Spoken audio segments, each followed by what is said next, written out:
ભાભર મુકામે જૈન સાધ્વીજીની છેડતીનો પ્રયાસ. હાલ ચતુર્માસ ચાલી રહ્યા છે ત્યારે ભાભર મુકામે ચતુર્માસ કરવા માટે જૈન સાધુ ભગવતો તેમજ સાધ્વીઓ ભાભર મુકામે ચતુર્માસમાં આવેલા છે ત્યારે ભાભર મુકામે જૈન સાધ્વીજીની છેડતીની ઘટના પ્રયાસથી ભાભર જૈન સમાજમાં રોષ જોવા મળી રહ્યો છે.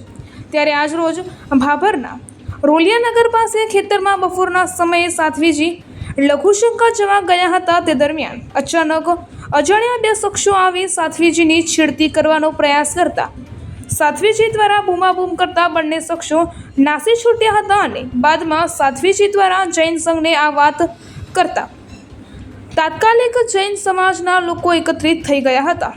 છેડતીની ઘટના વાયુવેગે પ્રસરતા મોટી સંખ્યામાં જૈન સમાજના આગેવાનો પોલીસ સ્ટેશને દોડી આવ્યા હતા અને ભાભર પોલીસ મથકે પોલીસને લિખિતમાં જાણ કરી હતી અને પોલીસે તપાસના ચક્રો ગતિમાન કરવામાં આવ્યા હતા.